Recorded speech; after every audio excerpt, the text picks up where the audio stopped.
God is so faithful in providing just what it is that you need in every time and place. And so just being able to rest in that and then see what he does with you as a result.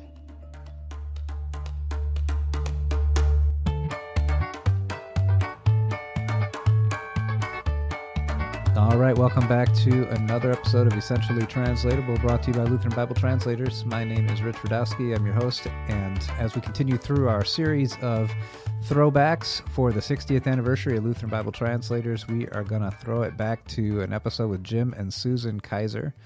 Jim and Susan have been with Lutheran Bible Translators since 1979 and the early 80s, respectively, and have served in several ministry locations over that time in a variety of roles, particularly Sierra Leone, in Ethiopia. Jim's back in Sierra Leone from a remote placement here in the United States, and they also served a Bible translation in Michigan, the Chaldean Project, as well. So a great breadth of experience. I love their story, and I think you're going to like it too. So enjoy this throwback episode with Jim and Susan Kaiser.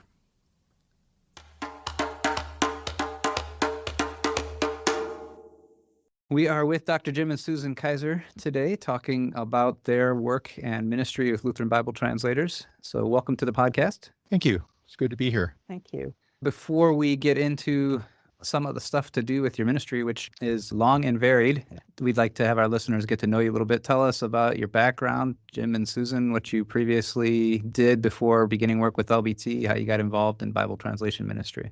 I was an engineer with General Motors for about 2 years, and I made the transition to Bible translation. It actually started during college time.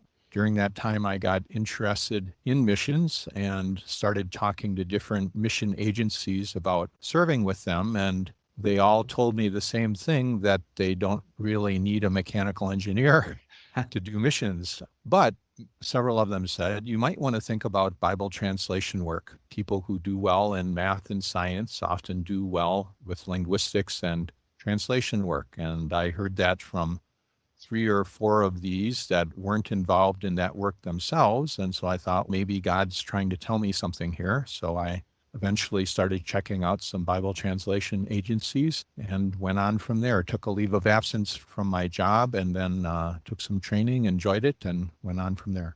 So what got you interested in mission while you were doing this work as an engineer? I think it was just hearing about the number of people yet who didn't know about the gospel and who lived in areas of the world where there were language barriers or cultural barriers that had to be crossed in order for them to hear about the gospel, that someone had to do that for them to be able to hear what God had done for them through Jesus. And God just really put that on my heart, and I wanted to be involved with that somehow. Okay. And so then you went through training and you became a member of LBT in what year? I joined LBT in 1983. And prior to that, there was somebody already serving with LBT. Susan, tell us how you got involved in Bible translation ministry. I'd always wanted to be a teacher, I guess. And so that was my plan, was to go to college and become a teacher, which I did. I was attending Concordia College, St. Paul, in that direction. But even in high school already, I was interested. I had learned a verse in confirmation, 1 Timothy 2:4, God would have all men to be saved and to come to the knowledge of the truth. Mm-hmm. And so I kind of had that in the back of my mind all the while, but I didn't know exactly what that would mean. Then as a sophomore in high school, a family from Lutheran Bible Translators spoke in our church, and we sang the hymn, Hark the Voice of Jesus Crying. And of course, part of that hymn is, Here am I, send me. I really felt the Holy Spirit leading me to respond and say, Lord, send me. Yeah. And it seemed, since I wanted to be a teacher, that literacy would fit in with that. So that was kind of in my mind, although I didn't really expect that I would do it right away. I expected that I would teach and get some experience. But each time I started to forget about LBT, it seemed like he sent someone else along to remind me that LBT really needed somebody. All right. And so directly from college, I then took a summer Institute of Linguistics to find out what it was like and if I would do well. And I don't know that I necessarily did great, but I certainly did okay. And God provided the funds and everything. So eventually I was able to serve in Sierra Leone in literacy. So that's how I got there. All right. And what year was that you joined in and then went over to Sierra Leone? 8. 1978. Okay. So then somehow you two met. So tell us about that. And then you had a joint assignment there in Sierra Leone. So talk to us a little bit about that. I knew that I needed a partner in order to go back because I wasn't done with the project that I had started in Sierra Leone. And the best place to get a partner is to go back to school in linguistics where we had been in Dallas, or actually Arlington. And I had ladies praying all over.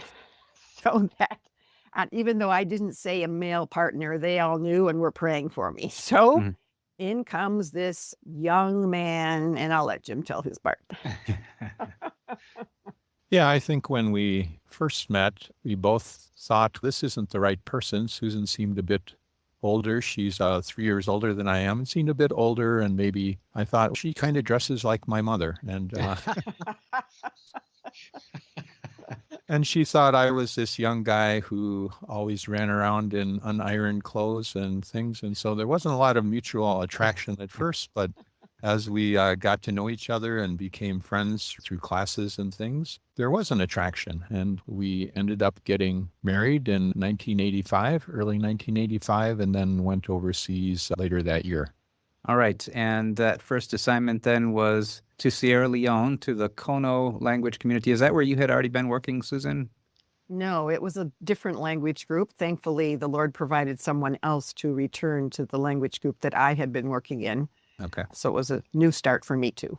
All right. And so in 1985, you head to Sierra Leone and begin work in the Kono language. Had anybody been doing anything there before you got there? Or are you the first ones from LBT anyways? There was an earlier LBT team, the Rash family, who had done some work there back in the 70s, but they were not able to stay working. One of their children became ill and they had to go back to the U.S. So it had sat for a while before we got there again. So we were kind of picking up the pieces and putting things together from there.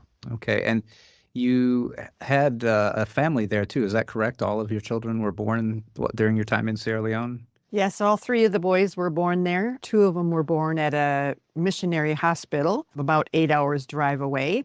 And the last one was born 2 hours away in a diamond mining hospital. So that was a real experience.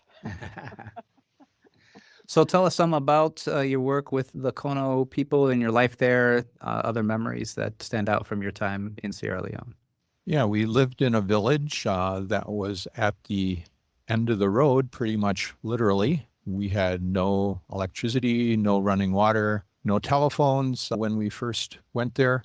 So it was living at a bit of a primitive level. But gradually we were able to get solar power, got a hand pump that we could pump water up into a tower. And so we got gravity-fed running water in the house and flush toilets and things like that eventually. Yep. So that sounds like the engineer's take on things. Susan, what were your memories? All I know is it was wonderful when we finally got to the point where we could flick a switch and turn on lights instead of having to light kerosene lamps or candles or something like that. We had a wringer wash machine. That wasn't too different for me. I grew up on a farm and my mom had used a wringer.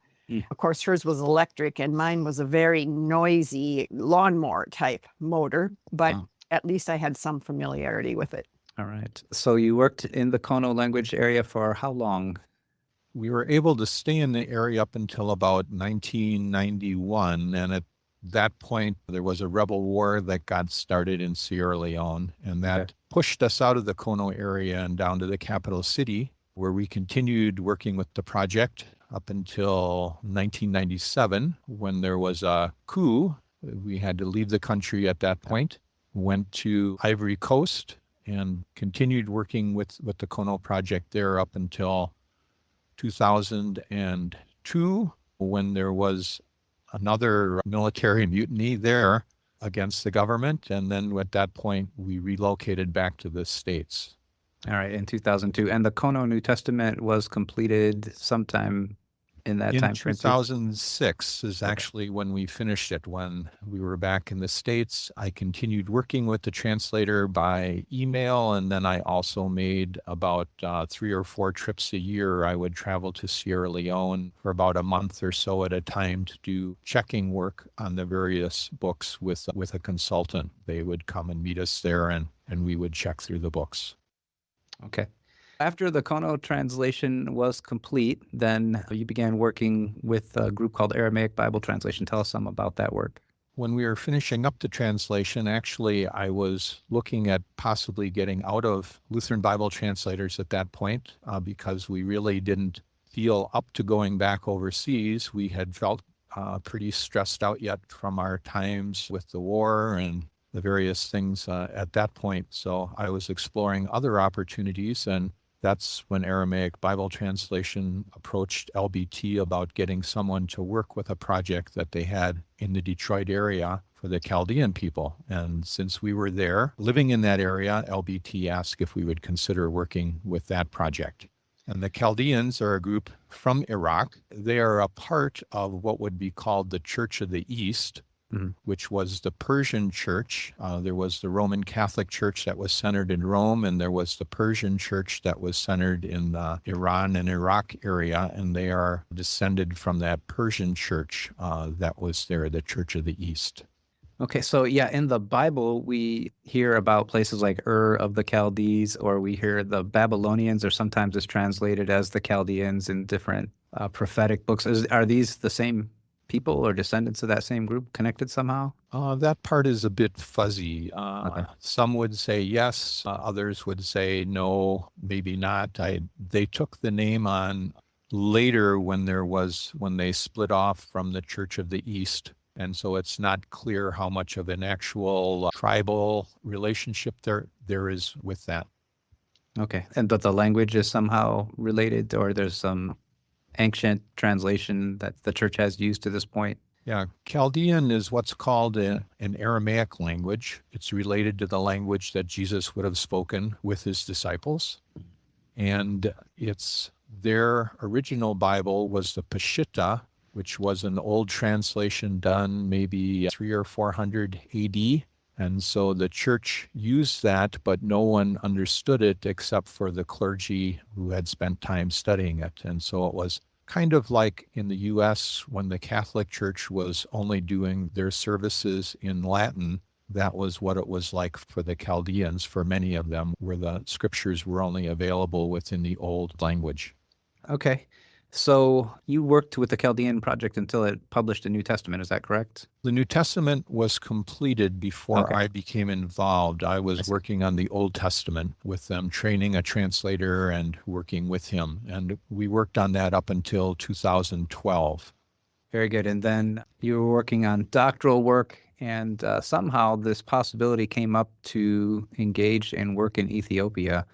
And tell us about how you got involved in Ethiopia and how you two sort of wrestled with the idea of going back overseas after some period of time. Yeah, a pastor from Ethiopia, Reverend Berhanu, was looking online one day to look for help with Bible translation work in his area. He's the translation coordinator for the Southwest Synod in Ethiopia, and he happened to run across Lutheran Bible translators on the internet. And so he decided to send an email to LBT and said, can you come over and help us with our projects? And that has always reminded me a bit of Paul's dream of the Macedonian man saying, come on over and help us here. But anyway, LBT ended up then exploring it a bit more and eventually asking us to go and help with the translation projects in that area. And that wasn't an easy decision,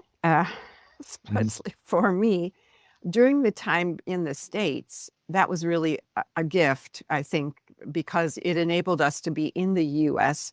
at the time when our 3 boys were in high school and college. And I think they really needed that. They needed us to be there in that time of transition and so on. So that really worked out well. And when they were through with that is when this new assignment came up, and we had to think through that and what it would mean. I think it was particularly hard for me. Perhaps I am not one that particularly enjoys change, I think. And it took me quite a while to accept the fact that we were going back overseas. I kind of think I thought we were done. Yeah. But anyway, eventually we got there. We made 3 trips over. I made 3 trips over to do checking work with teams in Ethiopia before we actually moved. And on one of those trips, Susan came along on so that she could see also what Ethiopia was like and get a better idea of what we would be going into.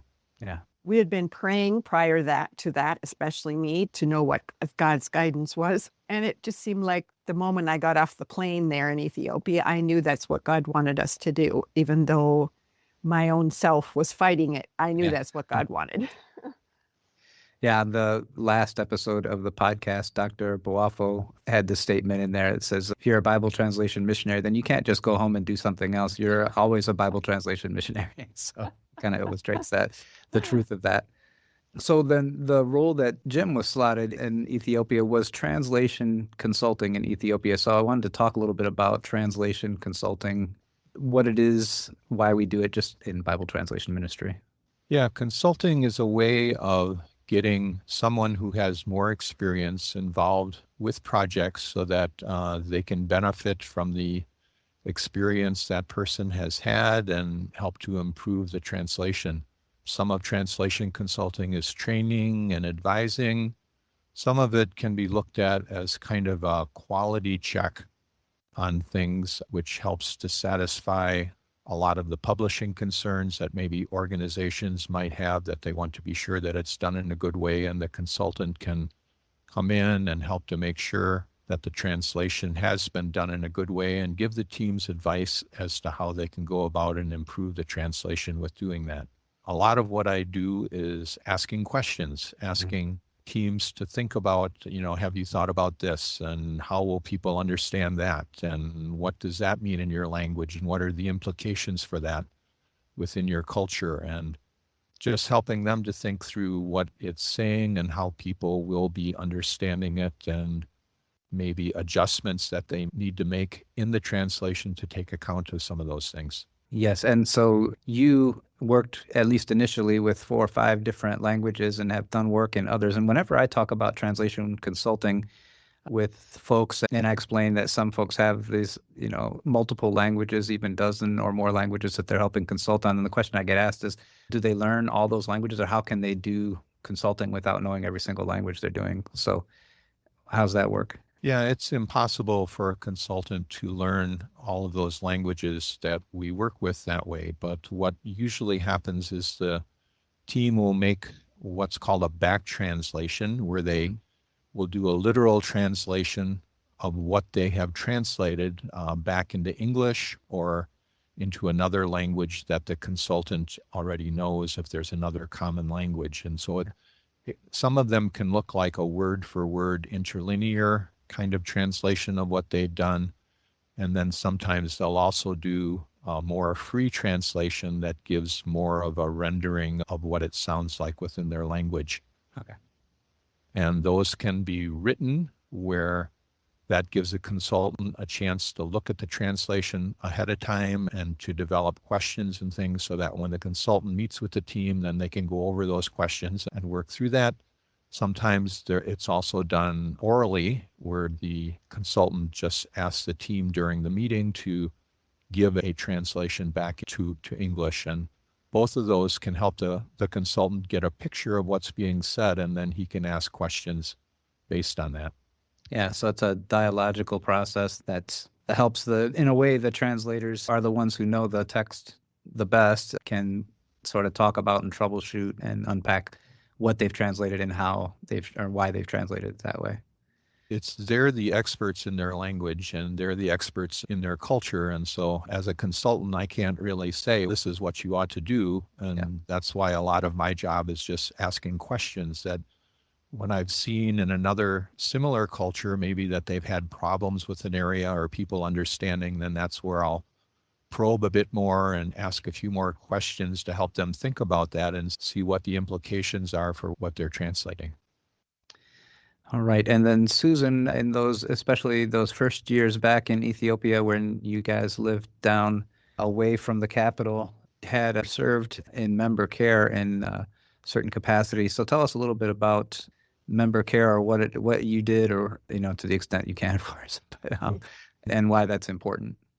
Okay, I was down in an area where there were some missionaries that were fairly remote, and most of them were single women, so they were really on their own. Mm-hmm. For me to just be in contact with them somewhat regularly by phone, by email, whatever means possible, once in a while we would be able to actually visit them in person.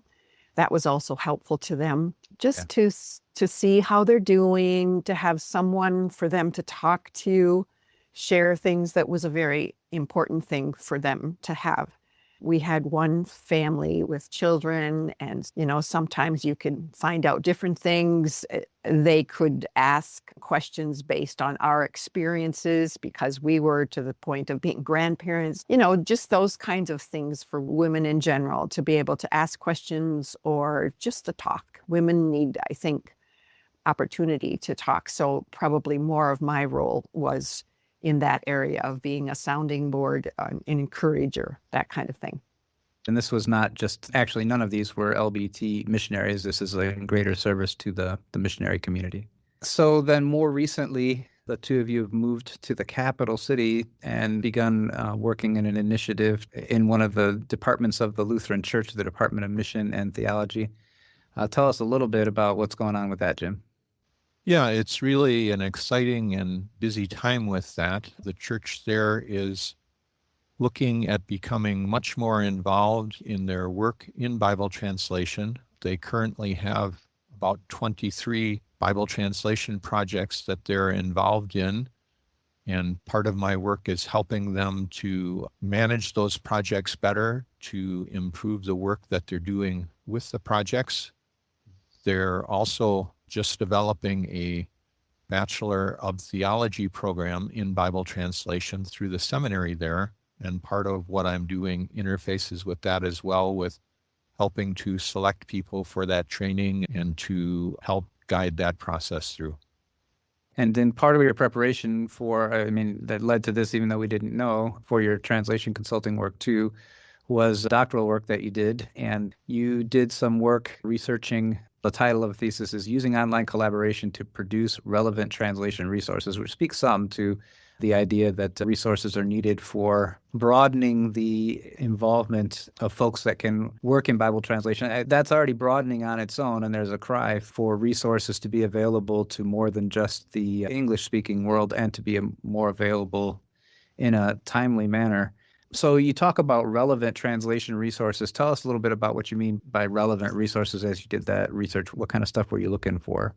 There's so much information that's out there when you look at things that have been written about the Bible. I mean, each book has commentaries and commentaries that are pages and pages of things, and some of that is helpful for translators. Some of it is not when you're translating. It's maybe more helpful to theologians, but not helpful for a translator. And so the relevant resources would be resources that would be helpful for them as they are working to do translation. And they frankly don't have time to read through 5 or 6 different commentaries to try and find all of those things. And many of them don't have the training and background to be able to distill all of the stuff that's in those different commentaries down into something useful that they can work with. And so a relative help would be something that gives helps that are useful for them in their context to be able to translate God's word for their people.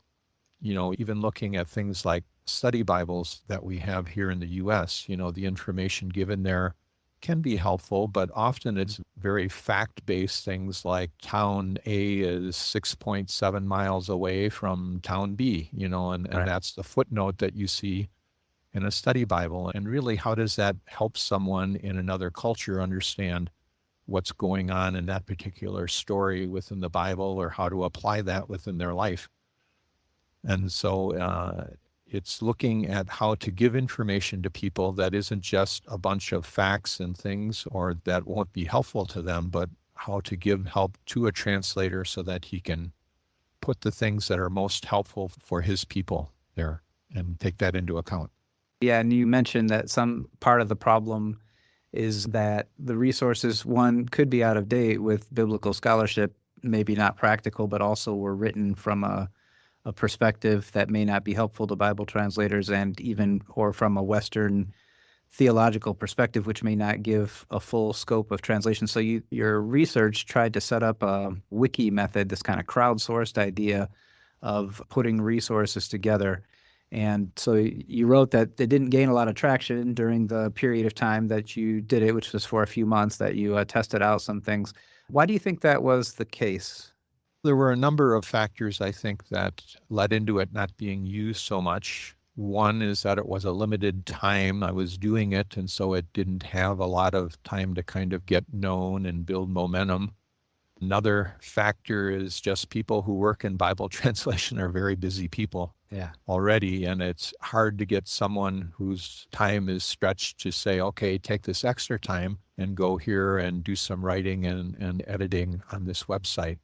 Those, I think, were probably the two biggest factors. I think maybe there are different ways people have done this. Sometimes they have kind of what's called a website champion, someone whose main job is to go in and work on that site and to develop material that others can interact with as well. And then that makes it a bit easier because that person can afford to invest the time of drafting and developing and doing stuff that then others can react and work off of, which doesn't take quite as much time. But the initial drafting and working that out is something that takes a good chunk of time. And I think just a lot of people didn't have the time and energy available to put into that.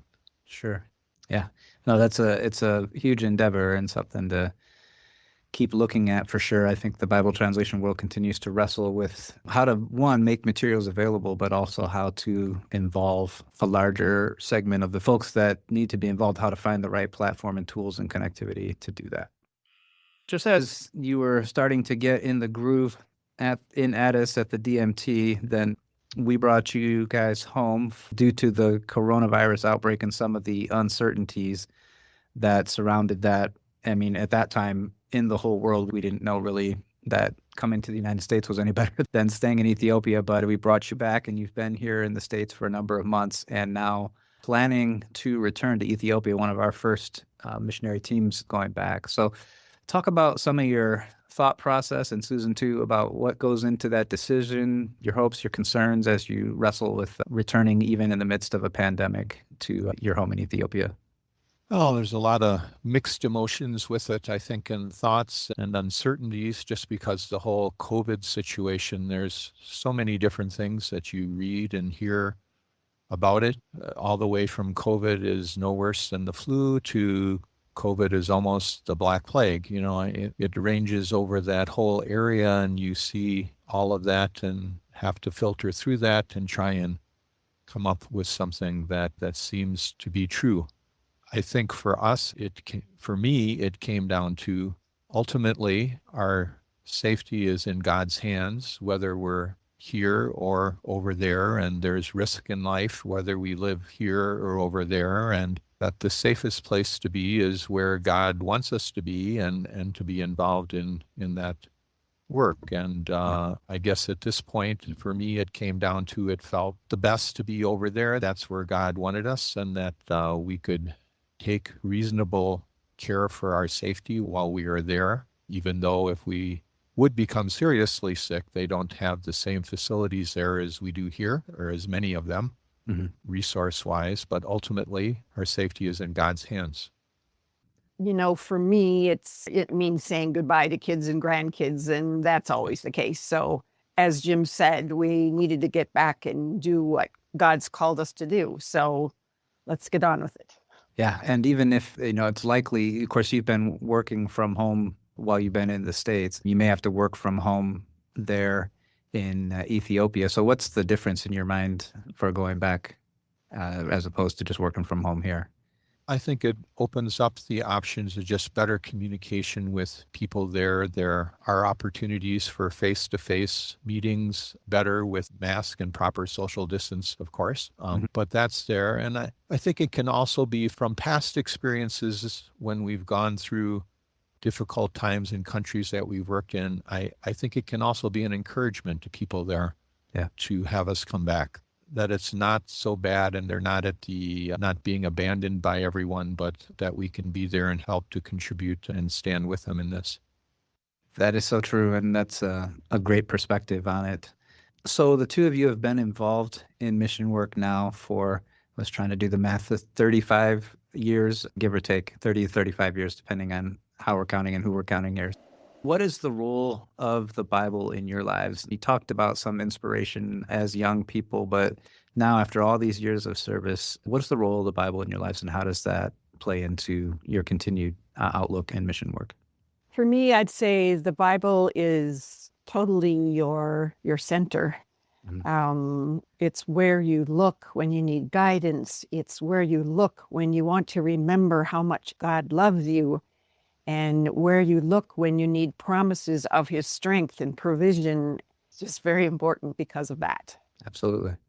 The Bible is, for me, is the reference point to what is true and how to evaluate and build other things on in my life. It's what I can come back to and rely on. And in a world that doubts truth and doubts anything being absolute true, to me, that's what the Bible is. It's what I can know to be true and know what to be true about God and my relationship with him.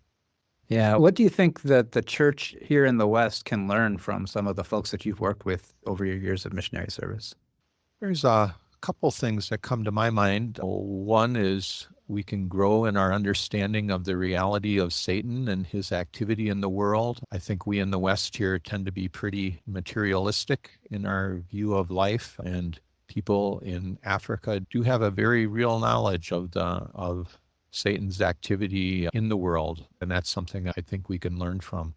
I think another thing is their persistence in the face of adversity, that they often have to live very difficult lives just because they're Christians. They can be outcasts from their village or their family, and learning how to still hold on to their faith and persevere through that. That's something that we really have not had to face here in the West. That kind of relates to what I would say is that people's faith, to me, in the non-modern world, or however you want to describe it, they can't attempt to lean on all the things that we attempt to lean on. We lean on our money, we lean on medicine, and most of them over there, they can't lean on those things. People are poor. They don't have the money to do what they want it to do. They don't have medicines all the time. They probably can't afford to get those medicines. So their faith is a very vital part of their life. They realize very intensely that God is in control, and they see the many ways that he does work and move in their lives to provide what they need and to help them to get well when they're sick. They see those connections, I would say, much more clearly than what we in the West do. Yeah, that is very true. So the two of you are unusual in this way that as missionaries, you both decided to move to an overseas location as relatively young, just out of school or just early in career. And then again, as what we would call second career folks. So you had a period of time in the United States, and then at a later stage in life decided to relocate to an overseas location. What advice might you have for either young people or second career folks who might be considering overseas missionary service?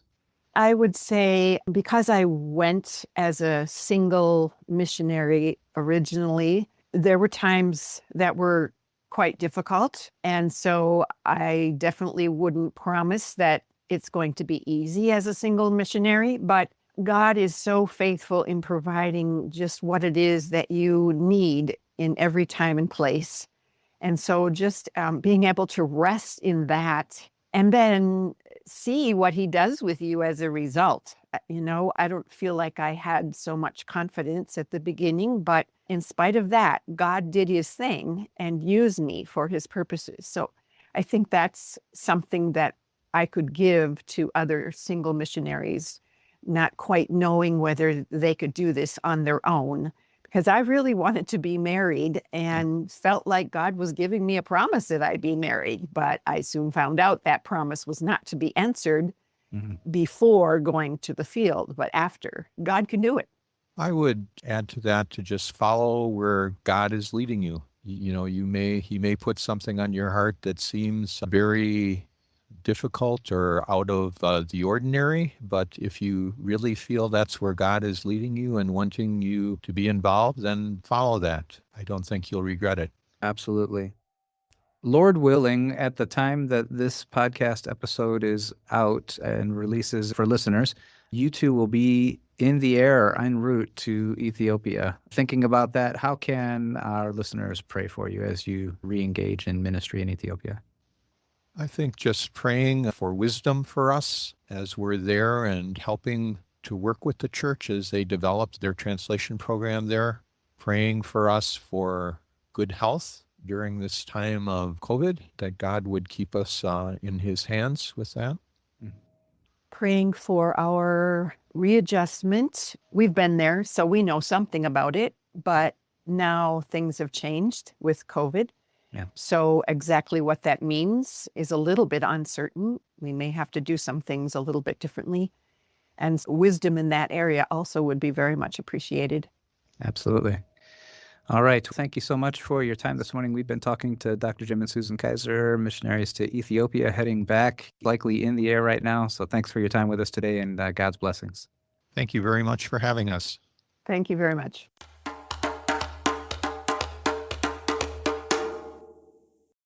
The story of God's faithfulness is so evident as we listen to Jim and Susan talk about how he has guided them down this road of service with Lutheran Bible translators, and so thankful that he called them into ministry with their unique giftings and skills and the insight that he's still able to give to all of us through their work and through their description and testimony of their observation of God's work in their life. So hope you enjoyed that episode with Jim and Susan. We invite you to consider a special gift to Lutheran Bible translators for our 60th anniversary year.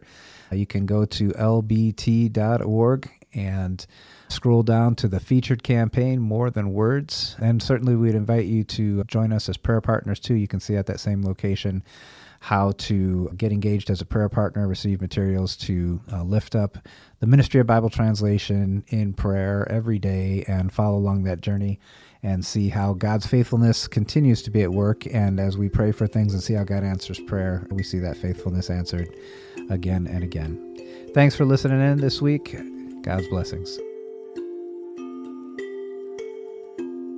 Thank you for listening to the Essentially Translatable podcast brought to you by Lutheran Bible Translators. You can find past episodes of the podcast at lbt.org/podcast or subscribe on Audible, Apple Podcasts, Spotify, or wherever you listen to podcasts. Follow Lutheran Bible Translators' social media channels on Facebook, Instagram, or Twitter, or go to lbt.org to find out how you can get involved in the Bible translation movement and put God's Word in their hands. The Essentially Translatable podcast is edited and produced by Audrey Sider. Artwork designed by Sarah Radowski. Music written and performed by Rob Veit. I'm Rich Radowski. So long for now.